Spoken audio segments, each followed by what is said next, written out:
અને હવે નર્મદા જિલ્લાની વાત કરીએ, જ્યાં ધોધમાર વરસાદ વરસી રહ્યો છે। નર્મદામાં અનેક એવા તાલુકા છે જ્યાં વરસાદ અને વરસાદના કારણે રાજપીપળા, નાંદોદ, ડેડિયાપાડામાં હાલ તો પાણી જ પાણી જોવા મળી રહ્યું છે। ગરુડેશ્વર, તિલકવાડા સહિત અનેક સ્થળોએ વરસાદ થઈ રહ્યો છે। વરસાદના કારણે નર્મદા હિલ સ્ટેશન જેવો માહોલ નર્મદામાં જોવા મળી રહ્યો છે। દ્રશ્યો ટીવી સ્ક્રીન પર છે। આપ જુઓ, વરસાદ વરસતાની સાથે ખુશનુમા વાતાવરણ, વિઝિબિલિટી થોડી ડાઉન થઈ છે, જેના કારણે વાહન ચાલકોને થોડી મુશ્કેલી પડી રહી છે। ભારે પવન સાથે આ વરસાદ અને તેના કારણે આપ જુઓ કેવી રીતે જ્યાં જુઓ ત્યાં પાણી જ પાણી જોવા મળી રહ્યું છે। રસ્તા ઉપર પાણી ફરી વળતા વાહન ચાલકોને થોડી પરેશાની થઈ રહી છે।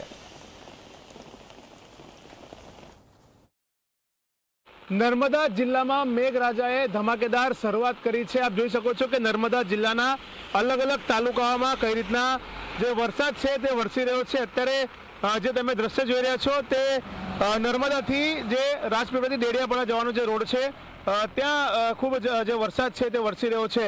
અલગ અલગ જે ગામડા વિસ્તાર, ગ્રામ્ય વિસ્તાર સાથે જે તાલુકાઓમાં વરસાદે આજે શરૂઆત કરી દીધી, જેના કારણે હિલ સ્ટેશન જેવો જે વાતાવરણ છે તે અત્યારે સર્જ્યો છે।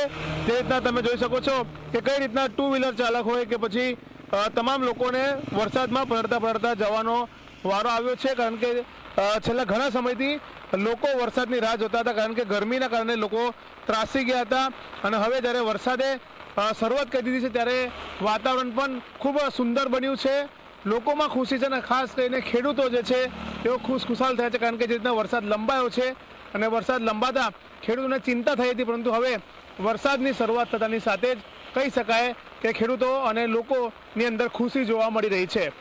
કેમેરામેન મુકુંદ દવે સાથે રવિ અગ્રવાલ, G24 કલાક, નર્મદા।